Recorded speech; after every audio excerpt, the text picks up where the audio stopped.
La mujer traicionada huyó a un pueblo apartado, pero el secreto de su abuela cambió todo para siempre. Carmen Lucía Mendoza apretó la mano de su hija Valentina mientras el autobús traqueteaba por la carretera costera. Eran las 4 de la mañana. La oscuridad lo envolvía todo más allá de las ventanas sucias, salvo el destello ocasional del mar Caribe que reflejaba la luna menguante. Detrás de ella, sus dos hijos menores dormían torpemente en sus asientos.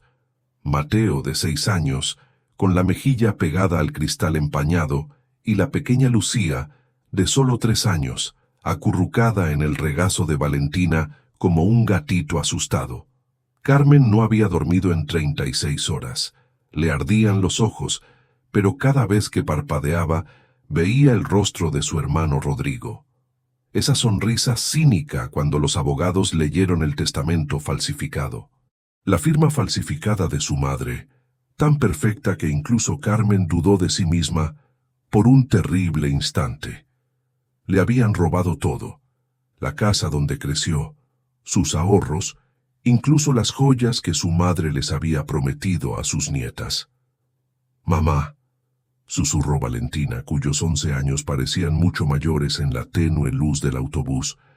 «¿Crees que vendrá a buscarnos?» Carmen tragó saliva con dificultad. Rodrigo no tendría que buscarlos. Ya lo tenía todo. Pero la verdadera pregunta, la que la mantuvo despierta mientras huía en plena noche, era otra. ¿Sabía su hermano de la casa de su abuela en la costa? Esa propiedad olvidada de la que nadie habló, registrada a nombre de soltera de su abuela Magdalena, una mujer que murió cuando Carmen tenía solo 10 años. No, mi amor, él consiguió lo que quería. Eso era mentira. Carmen lo sabía. Rodrigo no solo quería el dinero, quería verla destruida, humillada, arrastrándose de vuelta para pedir perdón por haber denunciado sus negocios ilegales años atrás, por haber sido su hija predilecta, por existir.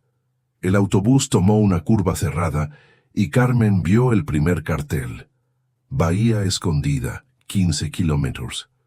Se le encogió el estómago. 40 años desde que alguien de la familia había visitado ese lugar. 40 años desde que su abuela Magdalena murió en circunstancias que nadie podía explicar.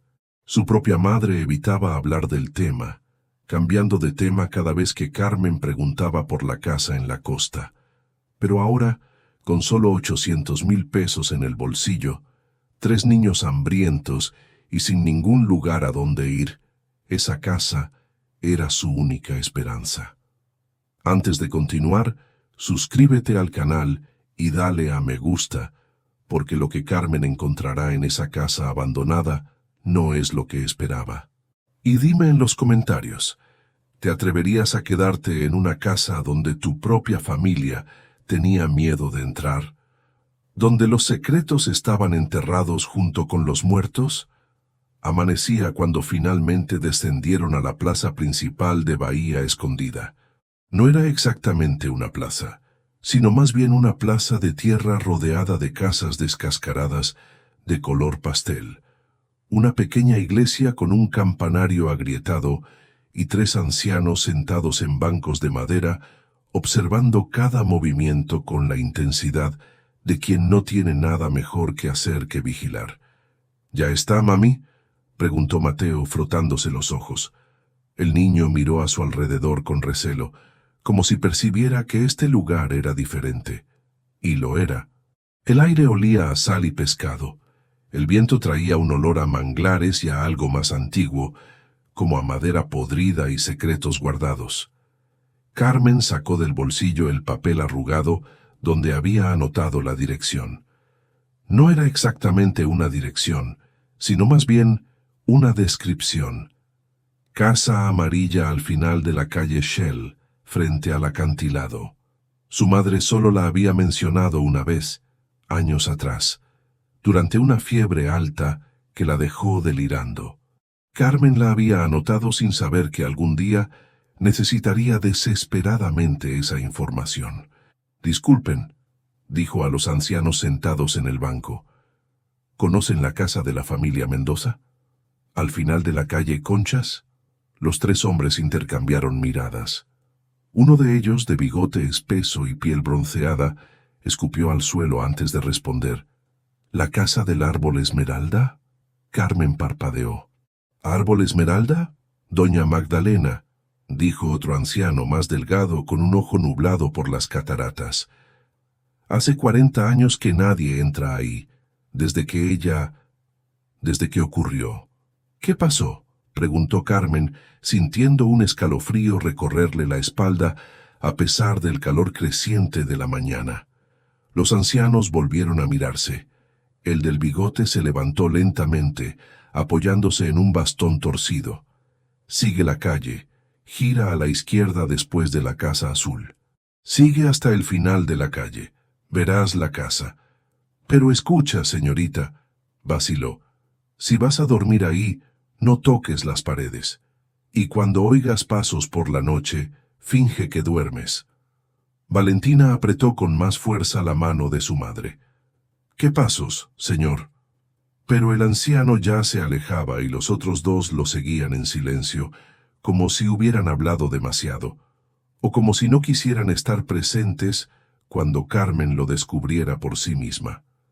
La calle Shell no tenía conchas.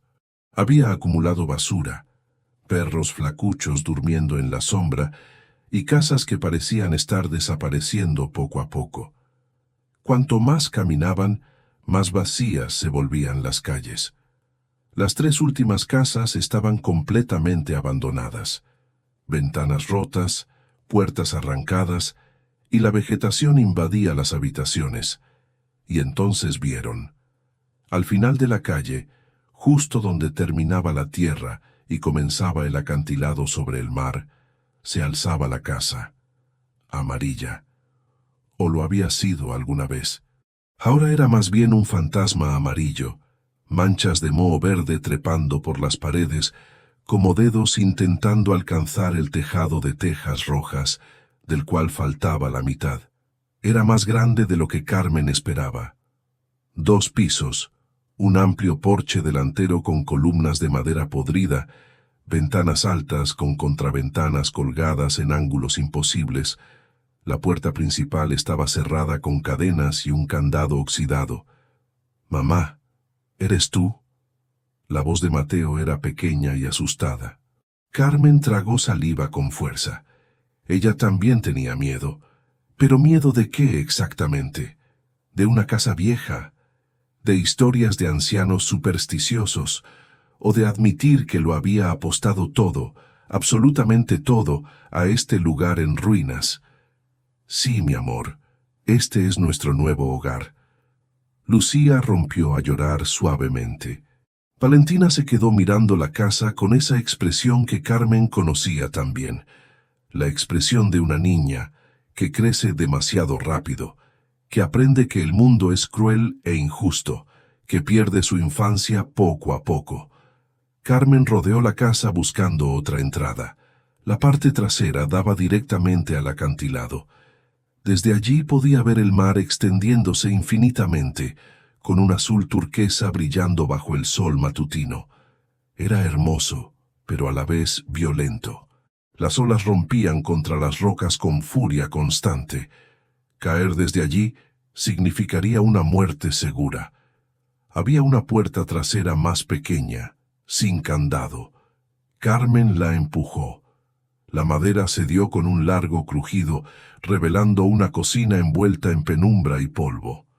«Quédate cerca de mí», ordenó entrando primero. El olor la impactó de inmediato. Moho, sal, orina de animales que habían usado la casa como refugio. Pero había algo más, algo que no pudo identificar. Un olor dulce y nauseabundo, como a flores muertas. La cocina tenía una mesa vieja cubierta de excrementos de paloma. La estufa era de leña. Había platos rotos en el suelo, pero en las paredes Carmen notó algo extraño. Diseños. No eran dibujos. Eran símbolos, tallados en la madera. Círculos con líneas que los cruzaban. Estrellas de 8 puntas. Números sin sentido. 739 1215 382. ¿Qué es esto?, susurró Valentina, pasando los dedos sobre los símbolos. Carmen no lo sabía, pero algo en su interior, algo antiguo e intuitivo, le decía que esos símbolos no eran solo decoración, eran un mapa o un mensaje. Lo dejó alguien que sabía que algún día alguien de la familia regresaría, alguien que necesitaría encontrar lo que había estado oculto. Carmen pasó el resto de la mañana explorando la casa con una mezcla de fascinación y creciente temor. Cada habitación contaba la historia de un abandono abrupto. En la sala principal, las tazas de café aún reposaban sobre una mesita auxiliar, cubiertas de décadas de polvo. Una mecedora permanecía volcada, como si alguien se hubiera levantado demasiado rápido. Las cortinas, probablemente blancas en su día, ahora colgaban hechas jirones grises que se desmoronaban al tacto, pero fueron las paredes las que captaron obsesivamente su atención. En cada habitación, símbolos, siempre diferentes, siempre estratégicamente ubicados. En la sala, una secuencia de números estaba grabada detrás de donde antes había un cuadro, ahora solo un rectángulo más claro en la pared manchada. En el pasillo, pequeñas flechas apuntaban en direcciones específicas. En el dormitorio principal, donde Carmen decidió que dormirían, una frase completa estaba grabada en la madera detrás del armario que tuvo que arrastrar con todas sus fuerzas. Cuando la marea baja, la verdad emerge allí donde el sol nunca llega. «Mamá, tengo hambre», se quejó Mateo, devolviendo a Carmen a la realidad inmediata. Claro, los niños no habían comido nada desde el sándwich que compraron en la estación de autobuses la noche anterior. Carmen repartió el último paquete de galletas que tenía en la mochila entre los tres y salió a explorar el pueblo en busca de comida.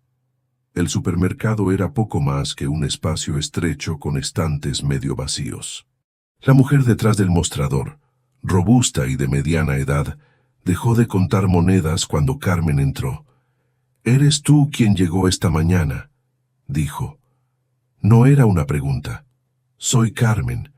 Vine a casa de mi abuela Magdalena Mendoza». La expresión de la mujer cambió sutilmente. «Ah, la casa del árbol esmeralda». Ahí estaba esa palabra otra vez. Árbol esmeralda. «¿Por qué todos la llaman así?», preguntó Carmen, mientras tomaba arroz, frijoles y huevos, lo básico que su escaso dinero le permitía. La mujer dudó si debía responder. Finalmente suspiró, porque eso era. Magdalena trabajaba para los contrabandistas que traían esmeraldas de las minas de Boyacá, piedras ilegales, sin declarar. Escondía las piedras aquí en la costa antes de enviarlas a Panamá, y luego al mundo. Así fue durante años. Carmen sintió un nudo en el estómago. ¿Era su abuela una criminal? Pero entonces, continuó la mujer bajando la voz, se arrepintió. Dicen que descubrió algo sobre las piedras, algo que la asustó. Intentó salir del negocio, devolverlo todo, y ellos... Hizo un gesto brusco con la mano en el cuello. ¿La mataron? Oficialmente se cayó del acantilado. Accidente. Pero todo el mundo sabe que Augusto Reyes estuvo involucrado. Era joven en ese entonces y trabajaba para los grandes jefes. Ahora es dueño de la mitad del pueblo. Hotel, restaurante, barcos turísticos, todo construido con dinero sucio. El nombre se quedó grabado en la mente de Carmen como un anzuelo. Augusto Reyes. ¿Está todavía aquí? Ah, sí. Y seguro que ya sabe que has llegado. Nada ocurre en Bahía Escondida sin que Augusto lo sepa. La mujer empacó rápidamente la compra. Oye, no sé por qué has venido, pero si es lo que todos llevan 40 años buscando, olvídalo. Magdalena se llevó el secreto a la tumba. Muchos han intentado encontrarlo, ninguno lo ha conseguido, y algunos... No terminó la frase. Carmen pagó en silencio y se fue con la bolsa de la compra. El sol del mediodía era brutal, y se reflejaba en el asfalto agrietado. Al doblar la esquina de vuelta a la Rúa das Conchas, casi atropella a un hombre. Era alto, de unos 50 y tantos años, con el pelo canoso peinado hacia atrás con gel, una impecable camisa blanca de lino y unas gafas de sol caras. Sonreía, dejando al descubierto una dentadura perfectamente blanca. «Debe ser la nieta de Magdalena», dijo con voz suave, casi amable. «Carmen, ¿verdad?» Instintivamente dio un paso atrás. «¿Quién eres?» «Augusto Reyes». Le extendió la mano. Carmen no se la estrechó. Su sonrisa se desvaneció ligeramente. «Veo que has oído hablar de mí. Supongo que no será nada bueno. En los pueblos pequeños a la gente le encantan los chismes. ¿Qué deseas?» «Solo una bienvenida y una oferta». Se quitó las gafas, revelando unos ojos marrones, fríos como la piedra. «Esa casa está en pésimas condiciones, peligrosa para los niños. He oído que tienes 3 hijos pequeños. Sería una tragedia si algo pasara». La amenaza velada era clarísima. «Estoy dispuesto a comprar la propiedad», continuó Augusto. «Un precio justo, 5 millones de pesos. Podrías empezar de cero en otro lugar, en una casa de verdad, no en ese ataúd a punto de derrumbarse. 5 millones. Era mucho dinero, más de lo que Carmen había visto en meses. Podría pagar el alquiler de un año, alimentar a sus hijos, tal vez incluso empezar un pequeño negocio. Podría reconstruir sus vidas lejos de Rodrigo, lejos de este lugar extraño. Pero había algo en los ojos de Augusto que gritaba peligro. Si ofrecía tanto dinero por una casa en ruinas, era porque valía mucho más, porque sabía algo que Carmen aún desconocía. «No está en venta», dijo con firmeza. La sonrisa de Augusto se desvaneció por completo. «Te estás equivocando. Es mi error cometerlo». Se volvió a poner las gafas, pero no antes de que Carmen viera el frío destello de ira en sus ojos. «Tu abuela también era testaruda. Mira a dónde la llevó eso». Se dio la vuelta y empezó a alejarse, pero se detuvo. «Ah, ¿y Carmen? Si encuentras algo interesante en esa casa, algo antiguo, valioso, recuerda que pertenece a gente muy peligrosa. Gente que no olvida y nunca perdona las deudas». Desapareció por la esquina, dejando a Carmen parada en medio de la calle, con el corazón acelerado. Esa noche, Carmen cerró con llave todas las puertas y ventanas que aún tenían cerraduras. Improvisó camas con las mantas que había traído, amontonando a los niños en la habitación más segura del segundo piso. Valentina ayudó a limpiar el dormitorio principal lo suficiente como para dejarlo habitable, barriendo décadas de suciedad y matando cucarachas del tamaño de un dedo. «Mamá», dijo Valentina mientras extendían las mantas en el suelo. «Ese hombre de hoy era peligroso, ¿no?» Carmen no quería mentirle a su hija. «Ya no». «Sí, lo fue. Entonces, ¿por qué no vendemos la casa? 5 millones es mucho dinero». «Porque…» Carmen se sentó junto a su hija. «Si vendemos ahora, él gana.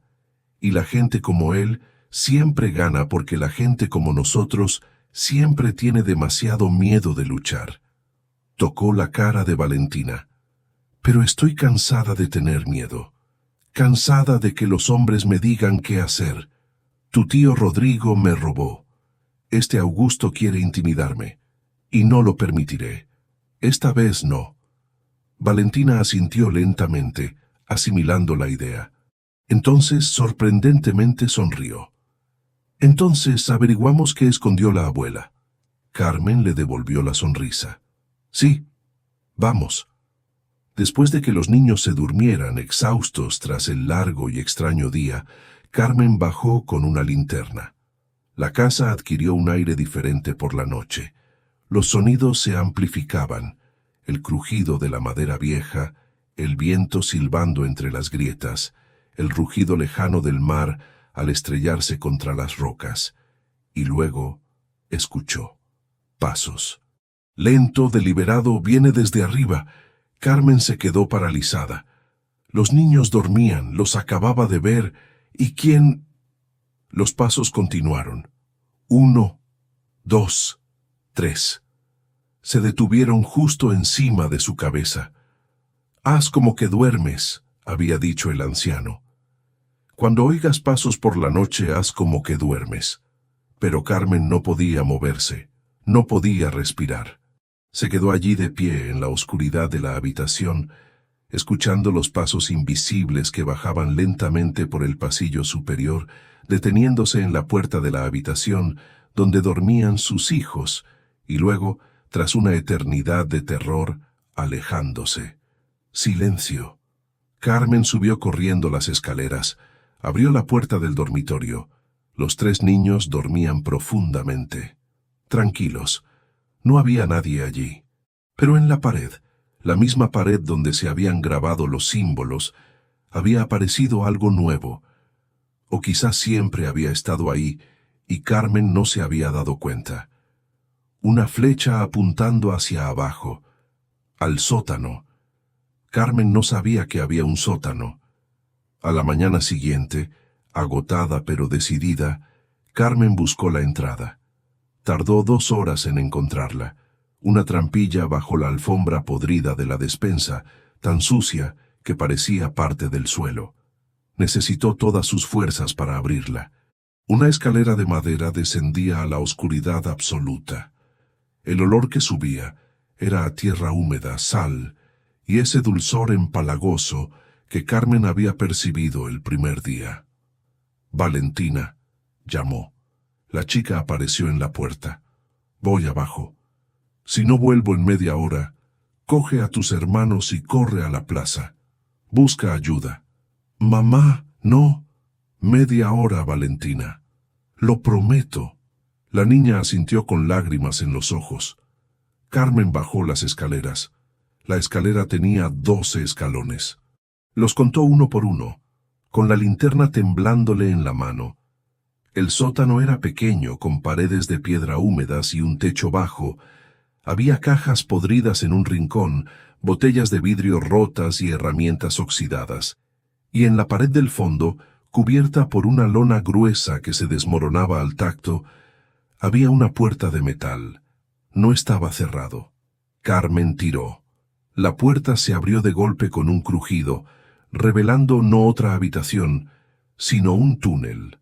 Un túnel excavado en la roca viva, que descendía en un suave ángulo y desaparecía en la oscuridad. A la entrada del túnel, grabado en la piedra con letras caprichosas, un mensaje. «Para mi nieta Carmen Lucía, si estás leyendo esto, es que lo necesitabas. Perdóname por los pecados que he cometido. La verdad está donde el mar guarda secretos. Sigue las huellas. Confía en la marea. Tu abuela que te amó sin conocerte, Magdalena». Carmen sintió que las lágrimas le quemaban los ojos. Su abuela le había dejado esto, específicamente para ella. ¿Cómo lo sabía?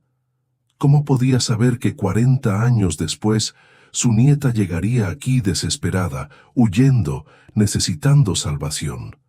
Ella respiró profundamente y entró en el túnel. El aire se enfriaba con cada paso. El agua salada goteaba de las paredes. El túnel descendía cada vez más, y Carmen se dio cuenta, con creciente incredulidad, de que se dirigía hacia el mar. El túnel la conducía hacia el acantilado.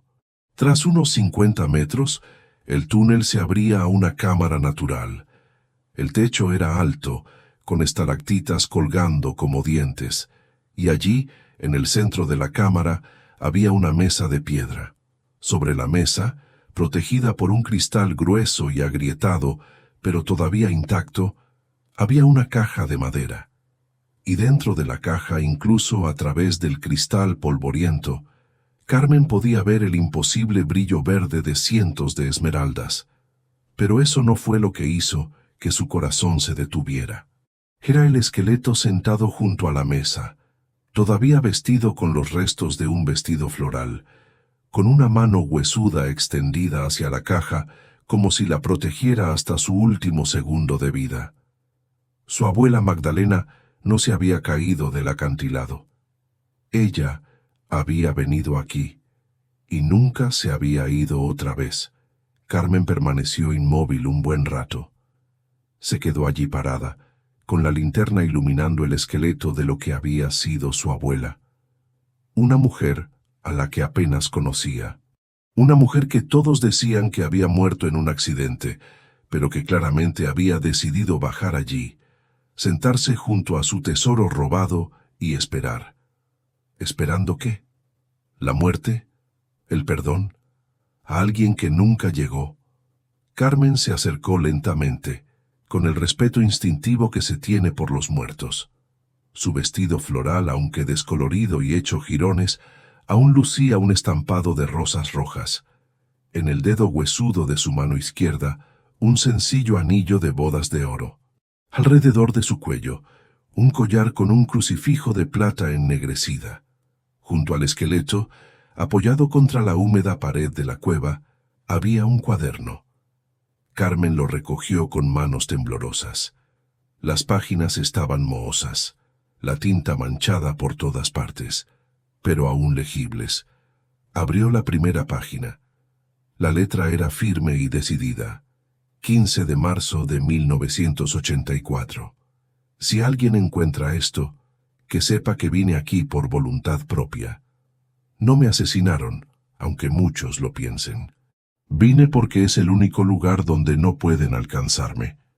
El único lugar donde puedo garantizar que lo que robé nunca caiga en malas manos. Carmen pasó la página, leyendo con voracidad. Trabajé para el cártel de las Esmeraldas durante 15 años.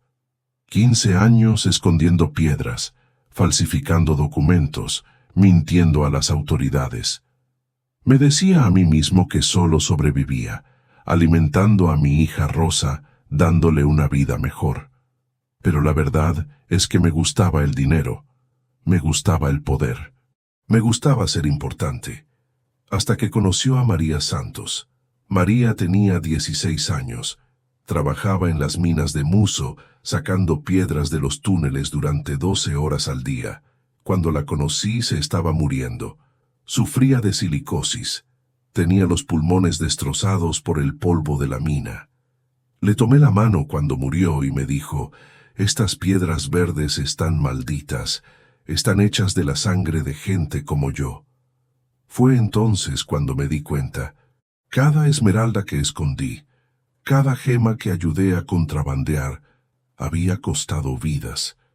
Niños trabajando en condiciones mortales, familias enteras atrapadas en deudas eternas, violencia, muerte, miseria, todo para que hombres ricos de otros países pudieran lucir hermosas joyas. Así que robé el cargamento más grande que jamás había pasado por mis manos. 300 esmeraldas de primera calidad destinadas a un comprador en Nueva York. Las escondí aquí, en esta cueva que descubrí de niño, antes de que existiera el pueblo, cuando esto era solo una costa salvaje, y ahora espero. Augusto Reyes vendrá por mí. Siempre lo hace, pero no me encontrará aquí abajo. Y sin las piedras, no tiene nada que darles a los jefes. Él será quien pague las consecuencias. Mi hija Rosa está a salvo con sus abuelos en Bogotá. Te dejé instrucciones de que nunca vinieras. Pero grabé mensajes en las paredes de la casa, un mapa secreto, por si algún día algún descendiente mío necesita lo que escondí. Las piedras no tienen ningún valor para mí, están malditas, pero pueden comprar la libertad, pueden salvar a alguien. Si estás leyendo esto, querida nieta o bisnieta a quien nunca conoceré, úsalos sabiamente. Véndelos legalmente. Usa el dinero para hacer el bien en el mundo. Y perdóname por los pecados que cometí para que pudieras tener esta opción. La última entrada tenía solo 3 líneas. La letra era temblorosa y desesperada. 20 de marzo de 1984. Quinto día aquí. Se acabó el agua. Ya no puedo subir las escaleras. Tengo las piernas demasiado débiles. Al menos moriré protegiendo lo que robé. Al menos Augusto nunca conseguirá lo que quiere. Rosa, mi amor, perdona a la insensata de tu madre. Carmen cerró el cuaderno. Las lágrimas corrían a raudales. Su abuela había muerto allí, sola en la oscuridad, deshidratada y hambrienta, protegiendo un tesoro que odiaba. ¿Por orgullo? ¿Por redención? ¿Por algún distorsionado sentido de la justicia? Ya no importaba. Lo que importaba era que Carmen ahora sabía la verdad, y que Augusto Reyes seguía allí, buscando esas mismas piedras 40 años después. Carmen recogió la caja. Era pesada, y las esmeraldas se deslizaban unas contra otras con un tintineo suave y siniestro. Miró por última vez el esqueleto de su abuela. «Haré lo correcto», susurró. «Lo prometo». Subió el túnel con dificultad, con la caja pesada en los brazos y la linterna apretada entre los dientes. Cuando finalmente salió al sótano, estaba sin aliento y sudando. Valentina estaba en lo alto de la trampilla, pálida de preocupación. «Mamá, ya han pasado 40 minutos. Iba a...» Vio la caja. «¿Qué es esto?» «Nuestra salvación», dijo Carmen, «o nuestra sentencia de muerte. Todavía no sé cuál». Carmen escondió la caja debajo de una tabla suelta en el armario del dormitorio. No era el escondite perfecto, pero serviría por ahora. Le temblaban las manos al volver a cubrir la tabla. 300 esmeraldas. ¿Cuánto valían? ¿Millones? ¿Decenas de millones? Suficiente dinero para no volver a temerle a Rodrigo. Suficiente dinero para educar a tus hijos. Comprar una casa de verdad y vivir con dignidad. Pero primero necesitaba salir con vida de Bahía Escondida. Decidió ir a la ciudad importante más cercana, Santa Marta, para investigar cómo vender esmeraldas legalmente. Habría joyeros, tasadores, tal vez incluso subastas especializadas, pero no podía presentarse con una caja de piedras preciosas contrabandeadas hacía 40 años. Necesitaba un plan. Les dio a los niños instrucciones estrictas, puertas cerradas, no abrirlas a nadie, no salir de casa. Valentina estaba al mando. La niña asintió con una seriedad que no correspondía a sus 11 años. El autobús a Santa Marta tardó 2 horas. Carmen aprovechó cada minuto para pensar, planificar y considerar cualquier posible complicación. Estaba tan absorta que apenas notó al hombre sentado 3 filas detrás de ella, con una gorra que le ocultaba la mitad del rostro, pero cuyos ojos no dejaban de observarla. En Santa Marta, Carmen encontró una biblioteca pública. Pasó 4 horas investigando sobre computadoras lentas, leyendo sobre las leyes de las esmeraldas, los mercados de piedras preciosas y cómo obtener certificados de autenticidad y origen. Lo que descubrió le revolvió el estómago. Vender esmeraldas sin la documentación adecuada era un delito federal. Las piedras serían confiscadas. Podría ir a prisión, pero había una laguna legal. Si se pudiera demostrar que las esmeraldas formaban parte de una herencia, si existían documentos, un testamento, algo que estableciera la propiedad legítima antes de 1984, entonces se podría legalizar mediante un proceso legal. Complicado, lento, pero posible. Y de repente Carmen recordó. El cuaderno. El cuaderno de su abuela era la prueba de que Magdalena había sido dueña de las esmeraldas, y la casa estaba registrada a nombre de Magdalena. Ojalá Carmen pudiera argumentar que su abuela lo había dejado todo a sus descendientes. Podría funcionar. Tendría que funcionar. Al salir de la biblioteca, el sol se ponía. Carmen compró pan y queso con sus últimas monedas y caminó hasta la parada del autobús. Estaba casi vacía, solo una anciana con bolsas de la compra y el hombre con la gorra. Él estaba allí, apoyado contra la pared, fumando un cigarrillo, mirándola directamente, sin molestarse en ocultarlo. El corazón de Carmen se aceleró. Subió rápidamente al autobús. Se sentó atrás e intentó hacerse invisible. El hombre subió detrás de ella. Se sentó en la fila de enfrente para poder verla perfectamente. Durante todo el viaje de regreso a Bahía Escondida, permaneció allí observando. No hizo nada amenazante. No dijo ni una palabra. Simplemente observó. Y eso fue más aterrador que cualquier amenaza verbal. Cuando el autobús se detuvo en la Plaza Bahía Escondida, Carmen se bajó corriendo. No miró atrás. Corrió por la calle Conchas con los pulmones ardiendo, hasta llegar a la Casa Amarilla. Cerró la puerta con llave y empujó la cómoda contra ella. Subió corriendo a la habitación. Los niños estaban bien, gracias a Dios, jugando a las cartas a la luz de las velas. «Mamá, ¿estás bien?», preguntó Valentina, sorprendida por la expresión de su madre. «Sí, estoy bien. Solo estoy cansado». Mentira. No se encontraba bien. Augusto lo sabía.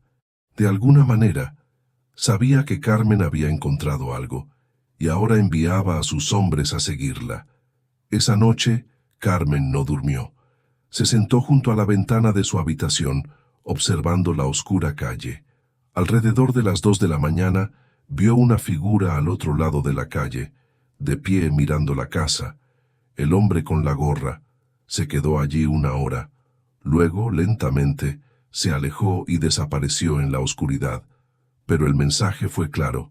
Estamos observando. Sabemos que están aquí. Y cuando estemos listos, vendremos a reclamar lo que es nuestro. A la mañana siguiente, alguien llamó a la puerta. Carmen se asomó por la rendija de la ventana. Era una mujer, de unos 50 años, vestida con sencillez, pero con dignidad, de rostro amable, con el pelo recogido en un moño. «¿Quién es?», gritó Carmen sin abrir la puerta. «Me llamo Elena Santos. Era amiga de tu abuela. Por favor, necesito hablar contigo. Es importante». Santos. Como María Santos, la niña que murió en las minas. Podría ser pariente. Carmen abrió la puerta lentamente, manteniendo la cadena de seguridad en su lugar. «María Santos era mi hermana mayor», dijo Elena, como si le leyera la mente a Carmen. «Murió cuando yo tenía 8 años, pero antes de morir su abuela prometió cuidar de nuestra familia. Envió dinero durante años, anónimamente. Solo supe que era ella después de que Magdalena desapareció». Carmen quitó la cadena y dejó entrar a Elena. La mujer miró alrededor de la casa con nostalgia. «No he estado aquí en 40 años. La última vez fue 2 días antes de que Magdalena desapareciera. Me dijo que había hecho algo peligroso, algo que podría costarle la vida, pero que valdría la pena si evitaba que hombres malvados se lucraran con más derramamiento de sangre». «Ella robó las esmeraldas», dijo Carmen. Elena asintió. «Sí, y Augusto Reyes juró venganza. En aquel entonces solo era un secuaz, pero ese robo arruinó su reputación. Los jefes lo culparon de perder las piedras. Pasó años reconstruyendo su estatus, y durante todo ese tiempo buscó, excavó cada centímetro de esta propiedad. Torturó a cualquiera que creyera que pudiera saber algo. Mi propia familia tuvo que huir del pueblo durante 5 años hasta que la situación se calmó». «¿Por qué me cuentas esto?». Elena tomó las manos de Carmen. «Porque anoche Augusto ofreció 10,000 pesos a quien trajera información sobre lo que estás haciendo. Y esta mañana reunió a sus hombres. Vienen esta noche. Van a saquear esta casa de arriba abajo. Y si tú o tus hijos están en el camino…». No terminó la frase. Carmen sintió que el pánico le subía por la garganta. «¿Qué hago?». «Corre, ahora. Toma a tus hijos y corre». «Pero las esmeraldas, sus vidas no valen la pena». La voz de Elena era urgente. Mi hermana murió por culpa de esas malditas piedras. Su abuela murió por culpa de ellas. ¿Cuántos más tienen que morir? Carmen miró las escaleras, donde sus hijos dormían arriba. Pensó en las esmeraldas escondidas bajo las tablas del suelo del armario. Pensó en Rodrigo riéndose mientras le robaba la herencia. Pensó en todas las veces que se había doblegado, retrocedido, huido, y algo dentro de ella se endureció. No, susurró. No voy a escaparme. Esta vez no. Elena parpadeó, sorprendida. No lo entiendes. Augusto no es solo un criminal. Está protegido. Tiene jueces en su bolsillo, policías a sueldo. Nadie lo toca. Nadie... Entonces tendré que ser más lista que él, dijo Carmen. Se le estaba formando una idea, peligrosa y descabellada, pero quizás, solo quizás, posible. Elena, dijiste que mi abuela ayudó a tu familia. ¿A cuántas otras familias ayudó? Muchas. Docenas. ¿Por qué? Porque Carmen sintió que una sonrisa se dibujaba en su rostro por primera vez en días. Es hora de que este pueblo pague su deuda con Magdalena Mendoza. Y sé exactamente cómo hacerlo. Carmen pasó las siguientes horas trabajando arduamente. Elena la llevó a visitar a 5 familias diferentes, todas viviendo en casas modestas pero decentes, repartidas por todo el pueblo. En todas, la historia era la misma. Magdalena había enviado dinero anónimamente durante años. Pagaba cirugías, matrículas escolares y reparaciones en el hogar. Algunos de los niños a los que ayudaba ya eran adultos y tenían sus propios hijos. «Ella salvó a mi hijo», dijo una mujer llamada Beatriz, sosteniendo la mano de Carmen con lágrimas en los ojos. Tenía leucemia. Los médicos dijeron que no había nada que hacer sin tratamiento especializado en Bogotá. Entonces, milagrosamente, llegó un sobre con suficiente dinero. Sin nombre, solo una nota. Para el niño enfermo. Que Dios lo bendiga. Ella pagó la educación de mis 3 hijos, dijo un pescador llamado Tomás. Durante 6 años consecutivos. Todos se graduaron. Uno ahora es ingeniero. Todo gracias a la bondad de doña Magdalena. Carmen les explicó su plan a cada uno. Era arriesgado. Podría salir completamente mal, pero cuando terminó, todos estuvieron de acuerdo sin dudarlo.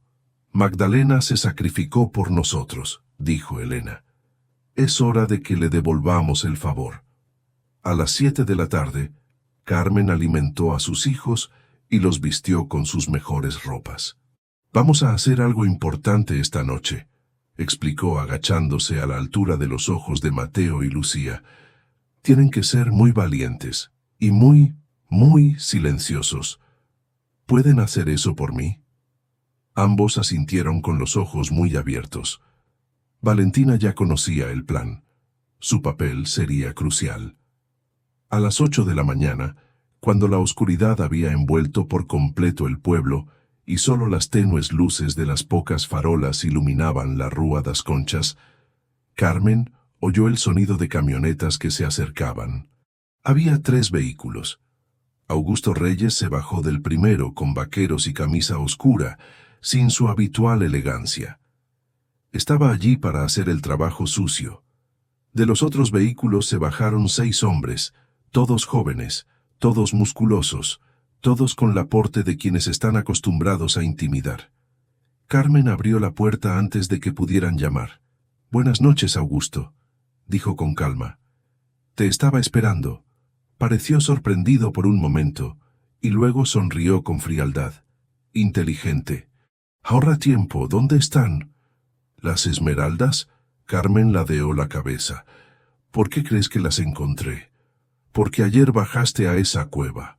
Mi hombre te vio salir cargando algo pesado. Así que dejemos de fingir. Entreguen las piedras y nadie saldrá lastimado». «Pase», dijo Carmen alejándose de la puerta. Los hombres de Augusto irrumpieron como una oleada, desplegándose por toda la casa, abriendo armarios y volcando muebles. pero Augusto se quedó quieto, observando a Carmen con recelo. «Estás demasiado tranquilo. ¿Por qué?» «Porque tengo una propuesta. ¿Quieres escucharla?» Se cruzó de brazos. «Te escucho. Las esmeraldas valen una fortuna, ¿verdad? Millones de dólares en el mercado internacional. Pero hay un problema. Son piedras robadas, de contrabando. Imposible venderlas legalmente sin que se sorprenda a todos. Por eso tengo compradores a quienes no les importa la legalidad», dijo Augusto. «Sí, pero solo pagarán una fracción del valor real. Quizás el 20 o el 30%. ¿Lo sabías?» Carmen se acercó a la ventana, mirando con fingida tranquilidad. «¿Pero qué pasaría si pudiera legalizarlos? Obtener certificados de autenticidad, documentación de herencia, todo perfectamente legal. De repente valdrían todo su valor de mercado». Augusto entrecerró los ojos. «Continúa. Colabora conmigo. Ayúdame a legalizar las piedras por los canales adecuados. Cuando las vendamos, dividiremos el costo. 60 para mí, 40 para ti». «Estás loco. 80 para mí y 20 para ti». 50 y 50, replicó Carmen. «Final. Tú ganas millones. Yo gano millones. Todos ganan». Augusto lo consideró. Por un momento, Carmen creyó que realmente lo consideraría. Entonces se rió, una risa corta y cruel. «¿De verdad crees que voy a asociarme contigo? ¿Que voy a compartir algo que me pertenece por derecho?» Dio un paso hacia ella. «Esas esmeraldas pertenecían al cártel. Tu abuela las robó, lo que significa que posees propiedad robada, lo que significa que no tienes ningún derecho sobre ellas. De hecho», dijo una nueva voz desde la puerta, «tiene todo el derecho». Todos se giraron. Un hombre estaba en la puerta, de unos 60 años, con traje a pesar del calor y un maletín de cuero en la mano. Tras él, empezó a entrar más gente. Elena, Beatriz, Tomás, el pescador y otras familias que Carmen había visitado antes. En total, casi 20 personas llenaban la sala. «¿Quién carajo eres tú?», gruñó Augusto. «El abogado Federico Salazar», se presentó el hombre con calma. «Especialista en derecho sucesorio, y estoy aquí representando a la señorita Mendoza». Abrió la carpeta. «Tengo aquí el testamento registrado de Magdalena Mendoza, fechado en marzo de 1984, una semana antes de su fallecimiento. En él deja todos sus bienes, incluyendo cualquier bien mueble o inmueble dentro de la casa, a sus descendientes directos». «Eso es ridículo», empezó Augusto. «También tengo», continuó el abogado con impasibilidad, «declaraciones juradas de 17 residentes de Bahía Escondida que testifican que Magdalena Mendoza compró legalmente las esmeraldas durante 15 años de trabajo como gemóloga certificada». Sacó otro documento. «Aquí está su licencia de gemóloga, emitida en 1969. Y recibos de compra de más de 200 esmeraldas individuales de varios proveedores autorizados entre 1970 y 1984. Carmen miró al abogado con asombro. ¿De dónde había sacado toda esa información? Elena se acercó y susurró. «Magdalena lo planeó todo, cariño. Sabía que algún día alguien intentaría reclamar las piedras, así que inventó la excusa perfecta, las compró legalmente, guardó todos los recibos, todos los papeles. Yo lo guardé todo para ella, durante 40 años, con la esperanza de que alguien de la familia regresara». «Todo esto es falso», gritó Augusto poniéndose rojo. «Siéntete libre de impugnarlo en los tribunales», dijo el abogado secamente.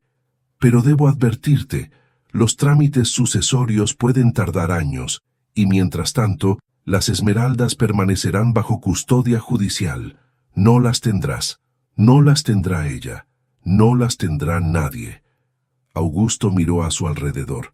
Sus hombres estaban tensos, con las manos cerca de donde Carmen sospechaba que portaban armas.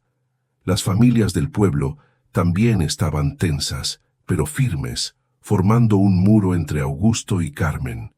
«No sabes con quién te estás metiendo», dijo Augusto en voz baja y peligrosa. «Sí, lo sabemos», dijo Tomás, dando un paso al frente. «Te conocemos de toda la vida, Augusto. Sabemos de cada trato sucio que has hecho, de cada persona a la que has hecho daño, de cada familia que has destruido, y estamos hartos de ello. Doña Magdalena nos ayudó cuando nadie más lo hizo», dijo Beatriz. «Ahora vamos a ayudar a su nieta, y si intentan hacerle daño, tendrán que pasar por todas nosotras primero». Un murmullo de asentimiento recorrió el grupo. Augusto se dio cuenta de que estaba perdiendo. Sus hombres eran 6, eran 20, y otros se congregaban afuera, y aunque pudiera intimidarlos físicamente, la batalla legal estaba perdida. «Esto no ha terminado», dijo finalmente girándose para irse. «Ni de lejos». «En realidad», dijo Carmen deteniéndolo en la puerta, «se acabó. Porque olvidaste algo». «¿Qué?». Carmen se acercó a él, mirándolo directamente a los ojos por primera vez. «Ya eres un viejo, Augusto. ¿60? ¿65? Pasaste 40 años obsesionado con esas piedras, 40 años dejando que mi abuela te persiguiera desde la tumba. ¿Y para qué? Ya eres rico. Tienes negocios, propiedades, poder. Pero nunca fue suficiente, ¿verdad? Porque ella ganó. Al final Magdalena ganó. Te arrebató algo que el dinero jamás podría recuperar. Tu orgullo». El rostro de Augusto se contorsionó de ira. «Esto es lo que va a pasar», continuó Carmen. «Voy a legalizar estas esmeraldas. Las voy a vender a su valor de mercado, y con ese dinero construiré una escuela aquí en Bahía Escondida. Una escuela que lleve el nombre de mi abuela, para que todos los niños de este pueblo tengan educación gratuita, para que nadie más tenga que trabajar para hombres como ustedes, solo para sobrevivir». Silencio absoluto. Entonces Augusto escupió en el suelo a los pies de Carmen y se fue, seguido por sus hombres como perros atados. Mientras los camiones desaparecían en la noche, Carmen sintió que le flaqueaban las piernas. Valentina corrió a sostenerla. Los demás empezaron a aplaudir, primero suavemente, luego más fuerte, pero Carmen sabía que no había terminado. Hombres como Augusto no se rindieron, simplemente esperaron la oportunidad adecuada. 3 días después, Carmen estaba en el segundo piso cuando escuchó el primer crujido. Era el sonido de la madera rompiéndose. Venía de abajo. Corrió hacia las escaleras y vio humo. Un humo espeso y negro subía desde la planta baja. «¡Fuego!», gritó. «Valentina, agarra a tus hermanos, ahora». Las llamas ya se extendían a una velocidad sobrenatural. Alguien había derramado un acelerante, probablemente gasolina. Toda la casa quedaría envuelta en minutos. Carmen levantó a Lucía y le gritó a Mateo que siguiera a Valentina. Bajaron corriendo las escaleras. El humo les quemaba los pulmones y el intenso calor les hacía sentir la piel a punto de derretirse. La puerta principal estaba bloqueada por las llamas. La puerta trasera también. Eran prisioneros. Carmen miró a su alrededor con desesperación. La ventana. La ventana de la cocina daba a un lateral de la casa, lejos del fuego por ahora. «Valentina, rompe la ventana». La chica agarró una silla y la arrojó contra el cristal. Se hizo añicos. Carmen se quitó el suéter y limpió los restos del marco. «¡Salta!», ordenó. Valentina saltó primero y aterrizó en el césped. Luego Mateo. Carmen le pasó a Lucía por la ventana para que Valentina la atrapara, y luego saltó ella misma, cortándose el brazo con un cristal que no vio. Cayeron sobre la hierba 20 metros antes de que el techo se derrumbara, con un rugido ensordecedor, enviando chispas al cielo nocturno como macabros fuegos artificiales. La casa de la abuela de Carmen, la casa amarilla que había sobrevivido 40 años de abandono, estaba siendo devorada por las llamas, y con ella las esmeraldas escondidas en el armario del dormitorio. Carmen se arrodilló en el pasto, viendo todo arder, sus hijos llorando a su alrededor. Él había perdido. Augusto había ganado. Pero entonces sintió algo en el bolsillo de su pantalón, algo que había puesto allí esa mañana y que había olvidado. El cuaderno de tu abuela. Y pegado en la última página, con cinta amarillenta, había un pequeño mapa dibujado a mano. Un mapa que muestra no una, sino dos cuevas debajo del acantilado. Carmen solo había encontrado el primero. Carmen no le contó a nadie sobre el mapa. Mientras los vecinos se acercaban para ayudar, Elena traía mantas y Tomás ofrecía su casa para que los niños durmieran. Carmen sostenía el cuaderno contra su pecho como si fuera lo más preciado del mundo. Porque era. El incendio ardió durante 3 horas antes de extinguirse por completo. Solo quedó una estructura carbonizada, paredes ennegrecidas por el hollín, el acre olor a madera quemada y sueños destrozados. Los bomberos voluntarios de Bahía Escondida llegaron demasiado tarde para salvar nada, pero confirmaron lo que todos ya sabían: incendio provocado. Encontraron 3 bidones de gasolina vacíos tirados entre los arbustos cercanos. La policía tomó nota. Prometieron investigar.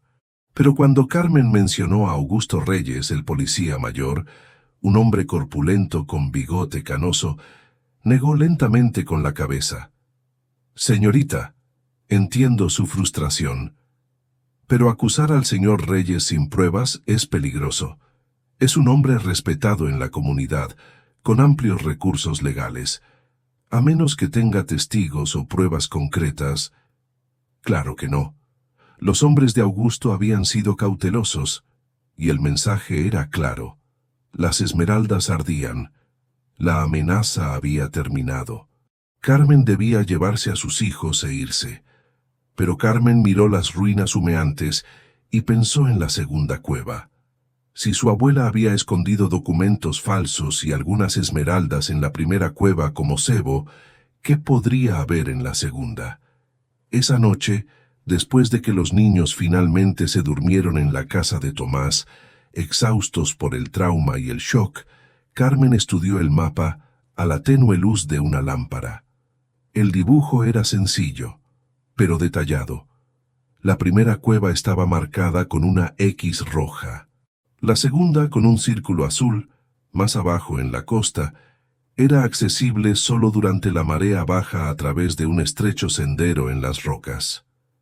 Debajo del mapa, con letra pequeña, su abuela había escrito: «Si has llegado hasta aquí, si quemaron la casa buscando lo que no encontraron, entonces eres tan listo como creía. La verdad no está en la primera cueva. Eso fue para engañarlos. La verdadera verdad, el verdadero tesoro, está donde las olas cantan a medianoche. Ve solo. Confía en la luna». Carmen consultó el mapa de mareas colgado en la pared de la cocina de Tomás. La próxima marea bajaría a las 2 de la mañana. A la 1:45, Carmen salió de casa en silencio. La luna estaba casi llena, proyectando un resplandor plateado sobre la costa. El aire era frío, cargado de sal, y presagiaba misterio. Caminó hasta el acantilado donde antes estaba la casa de su abuela. Ahora solo era un montón de escombros humeantes. Pero a Carmen no le interesaban las ruinas. Le interesaba lo que yacía debajo. Encontró el camino descrito en el mapa, una grieta en la roca que nunca habría notado durante el día, oculta por la sombra del acantilado. Pero bajo la luz de la luna era visible un estrecho pasaje que descendía en un ángulo pronunciado.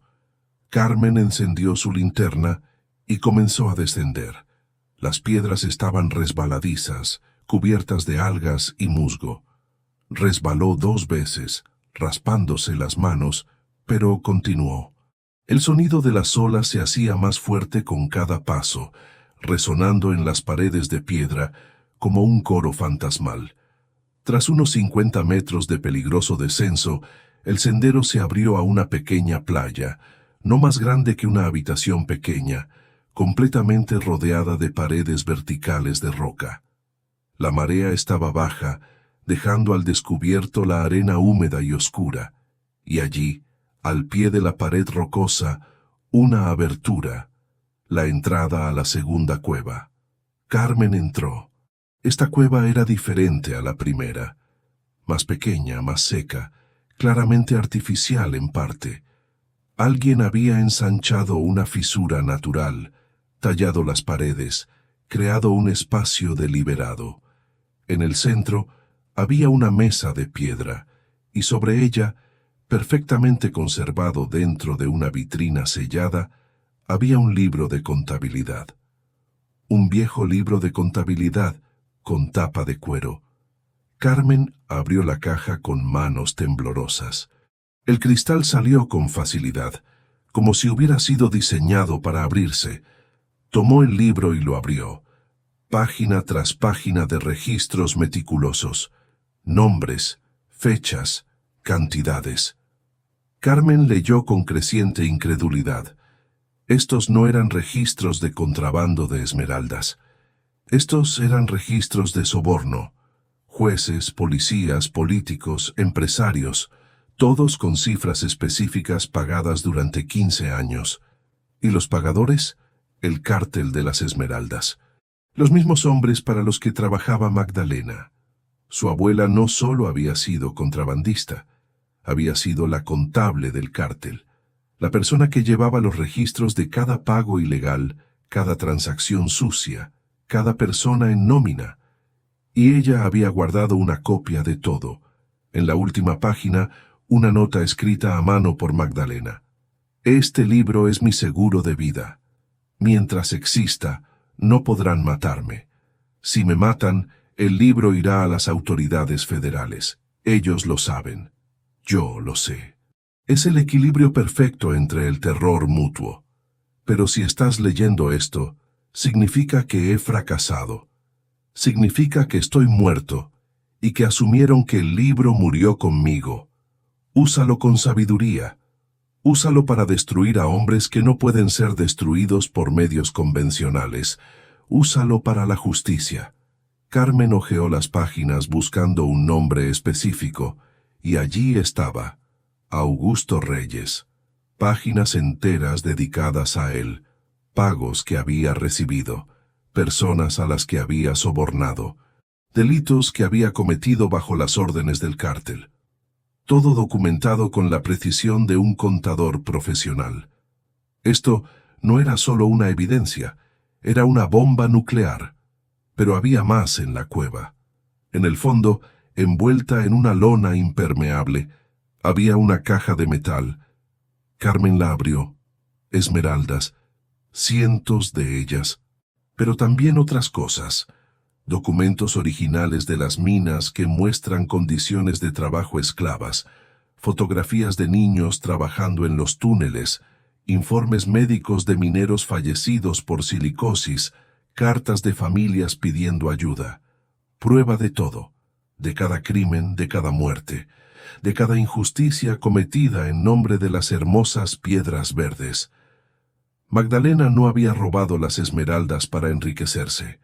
Ella había robado todo, las piedras y las pruebas para exponer todo el sistema, pero había muerto antes de poder hacerlo. Carmen se sentó en la fría arena de la cueva, con el libro de cuentas en el regazo, y lloró. Lloró por la abuela que nunca conoció. Lloró por los niños que murieron en las minas. Lloró por María Santos y por todas las Marías que la precedieron y la sucedieron. Y entonces dejó de llorar, porque llorar no cambió nada. Pero la acción cambió. A las 6 de la mañana, Carmen tocó a la puerta del abogado Federico Salazar. Él abrió en bata, con aspecto soñoliento, pero despertó por completo al ver lo que Carmen sostenía. «Dios mío», susurró, hojeando el libro de cuentas. «¿Sabes qué es esto?» «Sí», dijo Carmen, «es el fin de Augusto Reyes. Es el fin de la mitad del poder en la costa caribeña», corrigió el abogado. «Estos nombres, algunos de estos hombres siguen en el poder. Senadores, gobernadores, generales. Si hacen esto público...» «Lo voy a hacer público», dijo Carmen con firmeza. «Pero tengo que hacerlo bien. Tengo que asegurarme de que no puedan ocultarlo, que no puedan silenciarme». El abogado reflexionó un buen rato. Luego asintió. «Conozco periodistas en Bogotá, periodistas de verdad que no se pueden comprar, y conozco fiscales federales que aún creen en la ley. Si nos coordinamos con cuidado, si entregamos copias a varias fuentes simultáneamente, no podrán parar», añadió Carmen. «Exactamente. Pero va a ser peligroso. Muy peligroso. ¿Estás seguro?» Carmen pensó en sus hijos durmiendo en casa de Tomás. Pensó en todas las veces que había huido, se había retirado, había dejado que hombres como Rodrigo y Augusto ganaran.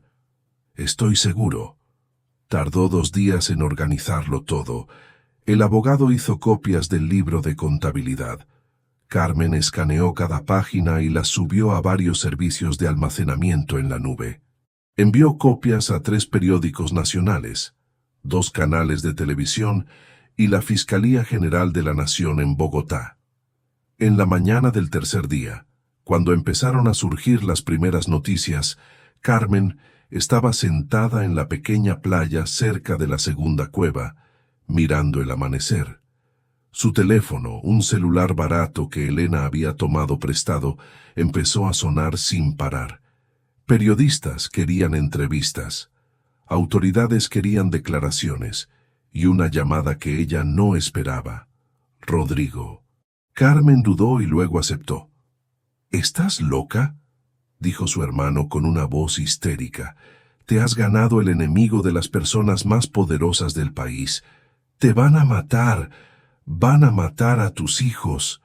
«Quizás», dijo Carmen con calma, «pero al menos moriré sabiendo que hice lo correcto, algo que tú nunca has hecho en tu vida. Soy tu hermano». «No significas nada para mí», lo interrumpió.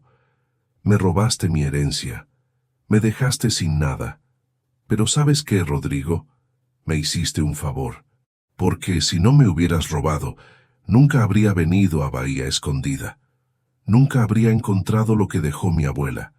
Nunca habría tenido la oportunidad de hacer algo que realmente importe». Ella colgó antes de que él pudiera responder. Entró otra llamada. Número desconocido. Carmen respondió con cautela. «Estás cometiendo un grave error». La voz era la de Augusto Reyes, pero ya no tenía esa suave confianza. Ahora estaba tensa, desesperada. «No entiendes las fuerzas que estás incitando. Esta gente va... ¿Qué van a hacer?», preguntó Carmen. «¿Matarme? Probablemente. Pero ¿sabes la diferencia entre tú y yo, Augusto? No tengo miedo a morir, porque ya lo perdí todo. Mi esposo murió. Mi hermano me traicionó. Mi casa se quemó. ¿Qué más puedes quitarme? Tus hijos». Silencio frío. «Pon un dedo sobre mis hijos», dijo Carmen en voz baja y letal, «y juro por la memoria de mi abuela que pasaré el resto de mi vida, por corta que sea, asegurándome de que sufran de todas las maneras posibles. ¿Entiendes?» Augusto colgó. Carmen contemplaba el mar. Las olas seguían rompiendo, indiferentes a los dramas humanos. El sol seguía saliendo. El mundo seguía girando. Y en algún lugar de Bogotá, los fiscales revisaban los libros de cuentas. Los periodistas verificaban los hechos. La lenta pero inexorable maquinaria de la justicia comenzaba a moverse. No sería rápido. No sería fácil.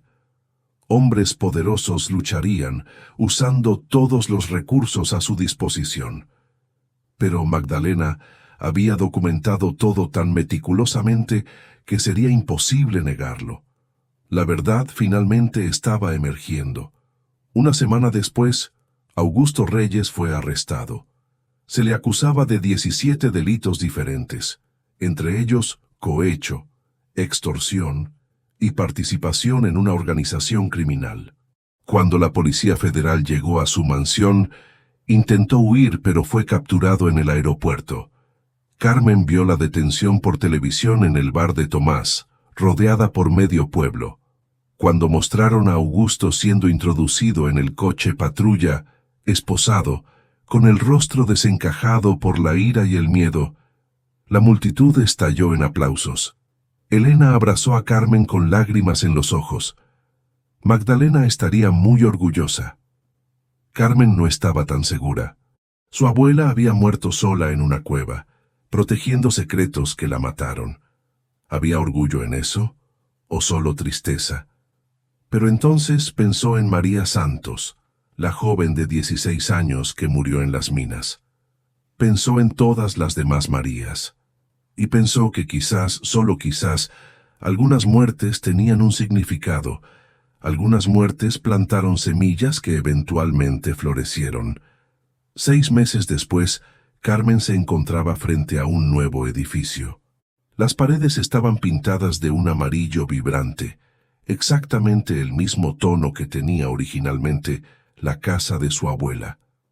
Sobre la entrada, una placa de bronce brillaba bajo el sol caribeño. Colegio Magdalena Mendoza, para que ningún niño tenga que elegir entre la educación y la supervivencia. Era más pequeño de lo que Carmen había soñado inicialmente, solo 6 aulas, una biblioteca y una pequeña cocina comunitaria. Pero era real, era sólido y estaba lleno de niños. Las esmeraldas de la segunda cueva se legalizaron mediante un complejo proceso legal que duró 4 meses. El abogado Federico Salazar luchó con brillantez, utilizando el testamento de Magdalena y los recibos falsificados que ella había elaborado con tanto esmero. Finalmente, un juez dictaminó que, dado el valor histórico y educativo del caso, las esmeraldas podían venderse legalmente, y que lo recaudado se destinaría a proyectos sociales. Carmen lo vendió todo, hasta la última piedra verde, y con el dinero construyó la escuela. No se hizo rica. De hecho, se quedó con casi nada después de pagar impuestos, abogados y costos de construcción. Pero no le importó. Porque por primera vez en años, cuando me miré al espejo, me gustó la persona que vi. «Mamá, vamos», gritó Mateo desde la entrada de la escuela. Llevaba su uniforme nuevo, camisa blanca y pantalón azul, y se veía tan orgulloso que a Carmen le dolió el corazón. Valentina estaba en la biblioteca, ayudando a Elena a organizar los libros nuevos que habían llegado de Bogotá. La niña de 11 años, que había madurado tanto en los últimos meses, sonrió al ver a su madre. «Mira cuántos libros tenemos ahora, mamá. Más de 500. Lucía, que ya tenía 4 años, dibujaba en uno de los pupitres bajos del aula, con la lengua fuera, concentrada. Dibujaba una casa amarilla. Carmen se sentó a su lado. «Qué casa más bonita, mi amor». «Es de mi bisabuela Magdalena», dijo Lucía sin levantar la vista del dibujo. «Todavía vive allí». Un escalofrío recorrió la espalda de Carmen. «¿Qué quieres decir, cariño?» «Viene de visita a veces», dijo Lucía con naturalidad, cogiendo un crayón verde. «Por la noche. Dice que está orgullosa de ti y que por fin puede descansar». Carmen abrió la boca, pero no emitió ningún sonido. Valentina, que se había acercado, miró a su hermana pequeña con una expresión extraña. «Mamá, ¿crees que la abuela realmente vendrá?» Carmen pensó en los pasos que oyó aquella primera noche en la casa. Pensó en la flecha que apareció apuntando al sótano. Pensó en todas las coincidencias improbables que la habían traído hasta allí. «No lo sé», dijo con sinceridad, «pero si viene espero que vea esto. Espero que vea que su sacrificio no fue en vano». El juicio de Augusto Reyes comenzó 3 semanas después. Carmen fue citada como testigo. Tuvo que viajar a Barranquilla, dejando a los niños con Elena, y sentarse en una sala fría y formal, cara a cara con el hombre que había intentado destruirla. Augusto se veía diferente, mayor, más delgado, con el pelo completamente canoso, pero cuando miró a Carmen, aún había ese destello de odio en sus ojos. «Arruinaste mi vida», susurró mientras se cruzaban en el pasillo durante un descanso. Carmen se detuvo, lo miró fijamente. «No, arruinaste tu propia vida. Solo me aseguré de que todos lo supieran». Escupió en el suelo, pero antes de que pudiera decir nada más, los guardias se lo llevaron. Carmen testificó durante 3 horas. Relató las amenazas, el incendio, todo. El fiscal usó el libro de contabilidad de Magdalena como prueba principal. Página tras página de crímenes documentados. Finalmente, Augusto Reyes fue condenado a 23 años de prisión. Cuando se leyó el veredicto, Carmen no sintió alegría. Ninguna victoria. Solo un profundo cansancio y un alivio de que por fin todo hubiera terminado. Pero no había terminado del todo. 2 semanas después de que Carmen regresara a Bahía Escondida, recibió una carta. No tenía remitente, solo un sello de Bogotá. En el interior una sola hoja de papel con un mensaje escrito a máquina. «Tu abuela se ganó enemigos que no están en prisión. Enemigos con buena memoria. Cuida a tus hijos y siempre mira hacia atrás».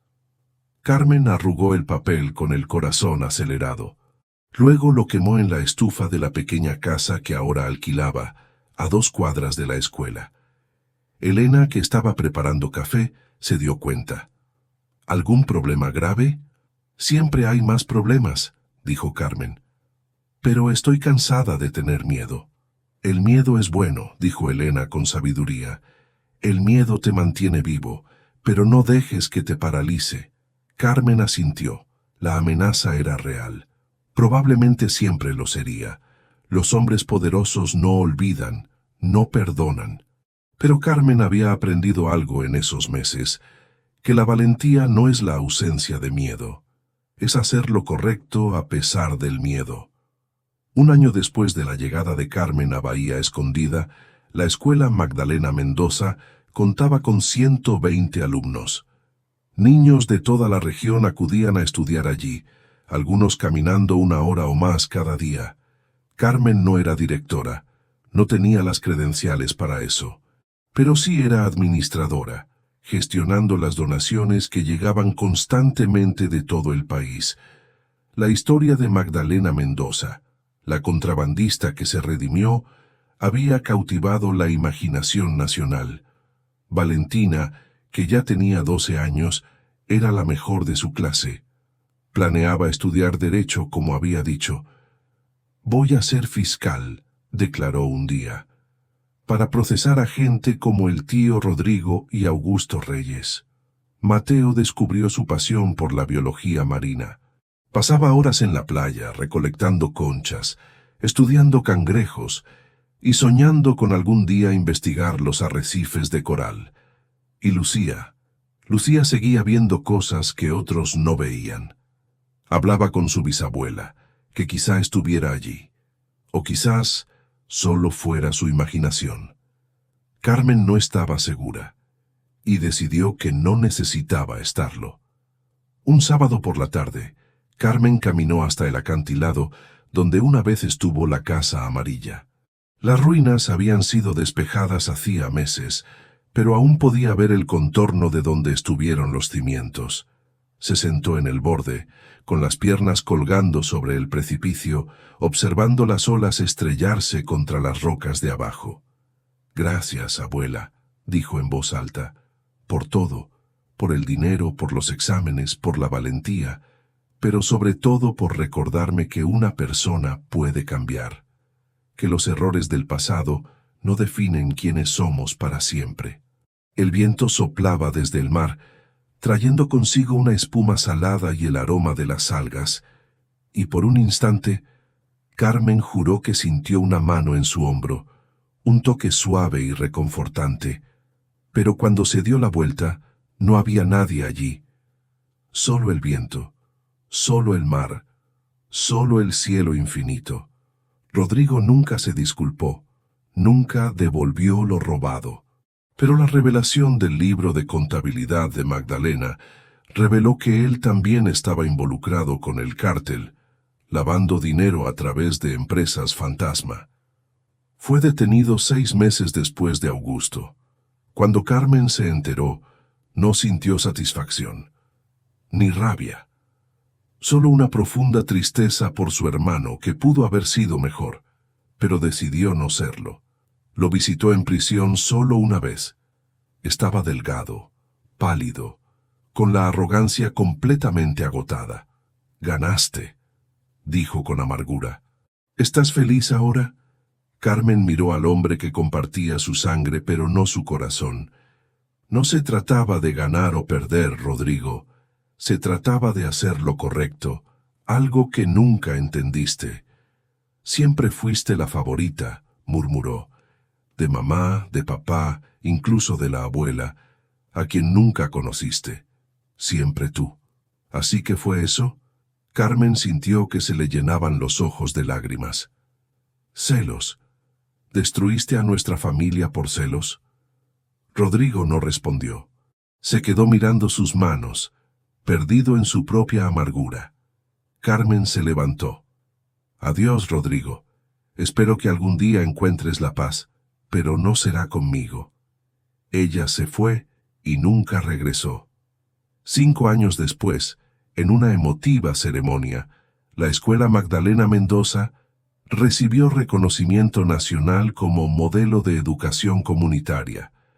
Carmen fue invitada a hablar en el Congreso de Bogotá sobre proyectos sociales financiados con la restitución de bienes ilícitos. Valentina, que ahora tiene 17 años y está a punto de ingresar a la universidad con una beca completa, estaba al lado de su madre cuando subió al podio.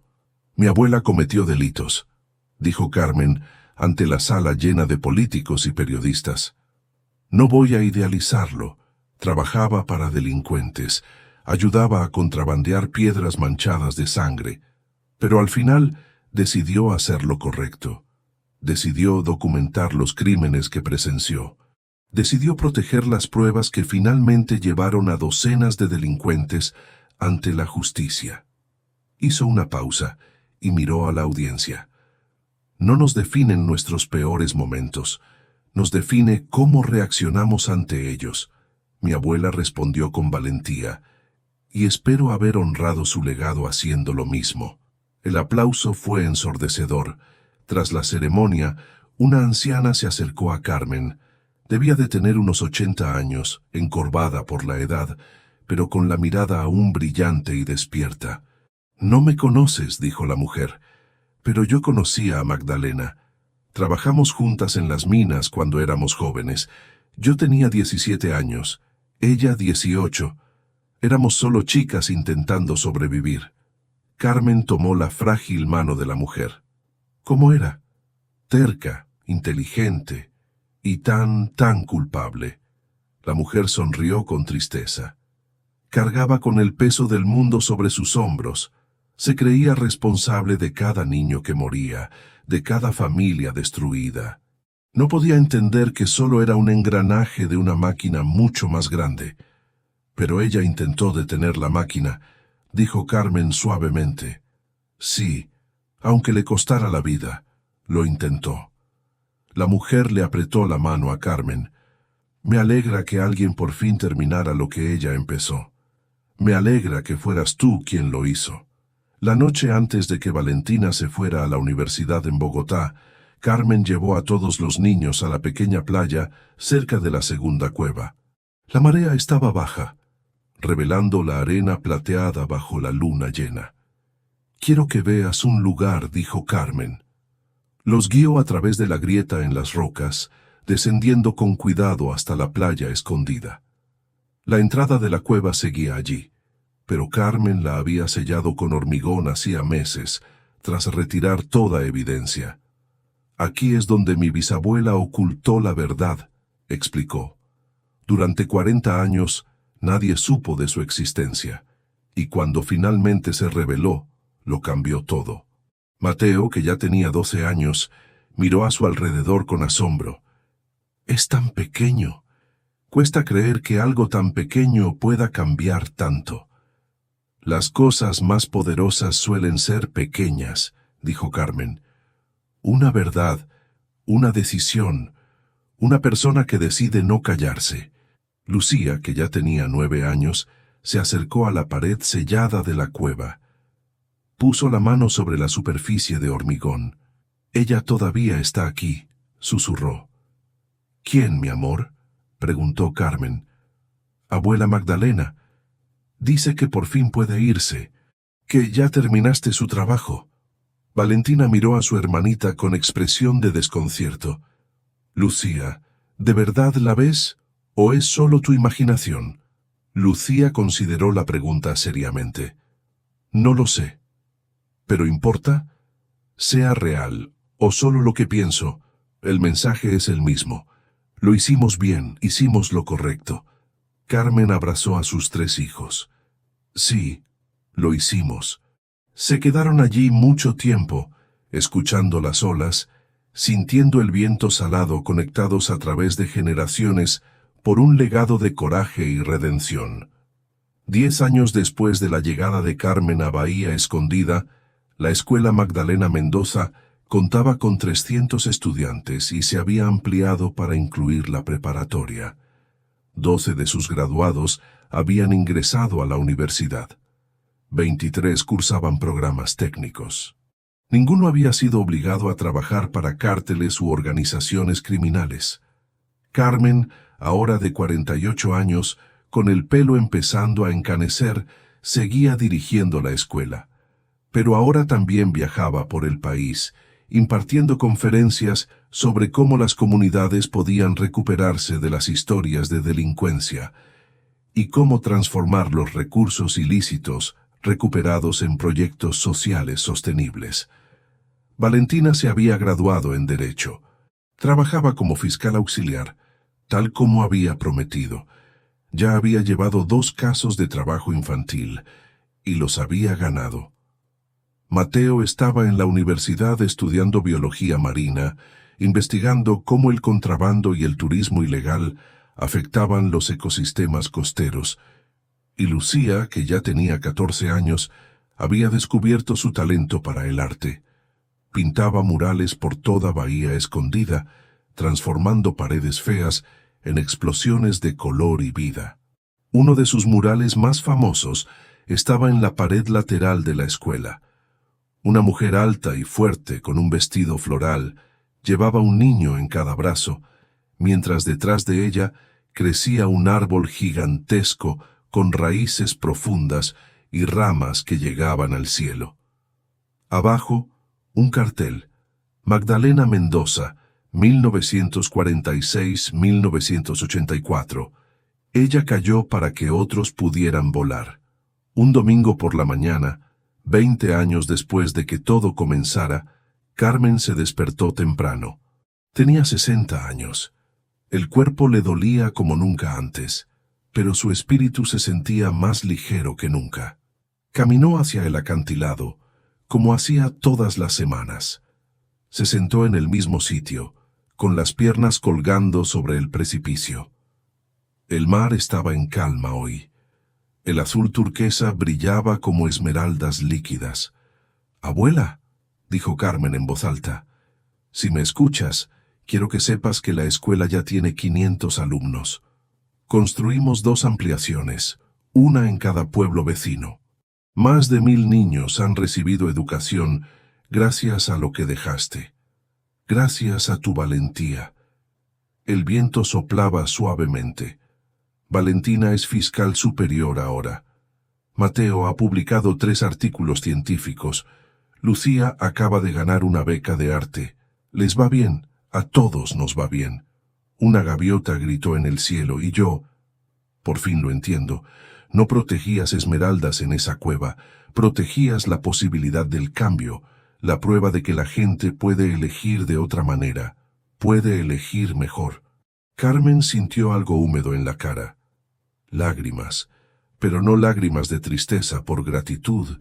Gracias por ser valiente cuando era más fácil ser cobarde. Gracias por documentar la verdad cuando era más seguro olvidar. Gracias por creer que un día alguien de la familia regresaría y terminaría lo que empezaste. Ella se sentó allí mientras salía el sol, pintando el cielo en tonos de rosa y naranja, y juró con convicción, que por un instante vio una figura de pie en la playa. Una mujer con un vestido de flores saludando. Carmen le devolvió el saludo. Entonces la figura giró y caminó hacia las olas, y donde sus huellas tocaron la arena, brotaron flores, flores rojas como las rosas de su vestido. La mujer entró en el mar, hundiéndose cada vez más, hasta que las olas la cubrieron por completo, y luego ella se fue. Carmen parpadeó. No había nadie en la playa, solo arena, solo olas, solo la gloriosa mañana de un nuevo día. Pero en el corazón de Carmen había un sentimiento de paz absoluta. Se acabó. La obra de Magdalena estaba completa, y su nieta, la mujer traicionada que huyó a un pueblo aislado con nada más que 3 hijos y una esperanza desesperada, había transformado un legado de sangre y culpa en algo hermoso, algo que duraría por generaciones, algo que valió cada momento de miedo, cada noche de insomnio, cada amenaza y peligro. Carmen Lucía Mendoza se levantó, se sacudió la arena de los pantalones y caminó de regreso a casa. Había trabajo por hacer. Siempre habría trabajo por hacer. Pero ahora, finalmente, no lo estaba haciendo sola. Ella estaba haciendo esto rodeada de una comunidad que había aprendido, a través del dolor y el coraje, que juntos podían construir algo mejor. Algo que ni las esmeraldas ni el dinero podrían comprar. Dignidad, justicia, esperanza. Y fue un amor que abarcó generaciones, conectando a abuela y nieta a través del tiempo, el sacrificio y la elección constante de hacer lo correcto sin importar el costo. Carmen nunca volvió a ver la figura de su abuela, pero a veces, en las noches de luna llena, cuando el viento del mar soplaba con aroma a sal y flores, sentía esa mano suave en su hombro, y ella sabía que la estaban observando, protegida, amado a través del tiempo. Para una mujer que cometió pecados, pero los pagó con todo lo que tenía. Para una mujer que eligió la redención, aunque le costara la vida. Por Magdalena Mendoza, la minera de esmeraldas, que guardó secretos hasta que alguien lo suficientemente fuerte vino a reclamarlos. Y Carmen, la nieta que nunca conoció, había sido exactamente quien necesitaba ser. No más mujeres traicionadas, pero una mujer redimida y gratis.